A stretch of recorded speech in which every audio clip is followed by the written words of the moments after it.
Everyone, Dr. Josh Matson here with Infinity Chiropractic Center.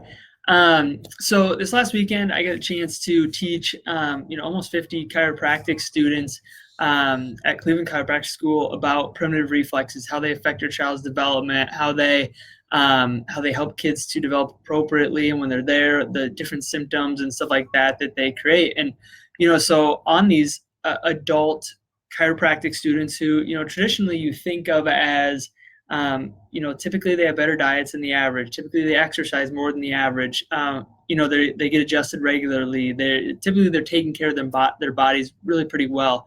But even in this demographic of adult, typically healthy people, I still found quite a few primitive reflexes. And the reason why is, I want to talk about this, is the stress of school. In that type of program, you're seated all day.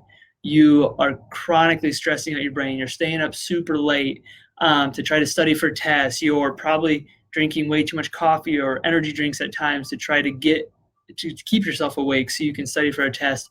But it made me think a lot about the things that you can do at home to help not only that demographic, but also your own children to kind of battle stress so their brain can function well, and they don't have primitive reflexes. Because the reason why you have primitive reflexes is because your brain isn't able to function well enough at that time period for your brain to regulate those reflexes and shut them down or inhibit them.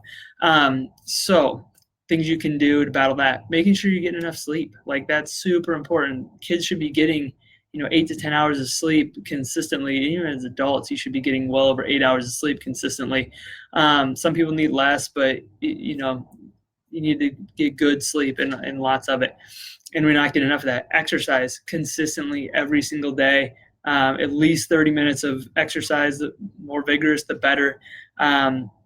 So for kids, when they get home, they've already been sitting all day. Don't let them play electronics. Don't let them play video games. Get them outside, get them moving, get them playing, and really exercising is huge. Thirdly, make sure they're eating healthy. There's nothing that fuels your brain, your body better than eating healthy. I went vegan about, I don't know, maybe a month and a half ago, and it is amazing the differences my body has been able to function with eating natural whole foods, vegetables, and plant-based proteins versus animal-based proteins and stuff like that. But eating super healthy helps your brain function well and helps your body to function much, much, much better.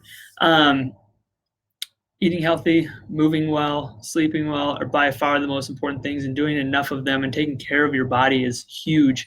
And that's what a lot of people, as chiropractic students or any student, really, they neglect their body, and it breaks down their brain and does not allow it to function well. And that's what we saw this last weekend. And that's probably a big reason why you see that in a lot of kids too, is they're super stressed out, especially as they go back to school. A lot of their symptoms get worse in the first few weeks, but it's because their brain is so stressed out. So making sure that when they get home during the day, they're resting, they're moving, they're eating healthy, and they're sleeping well. Hope this helps you guys. I know it's something that's super simple, but it's the basics in life, and kids need to have that. So have an awesome day, and I hope it helps you. See ya.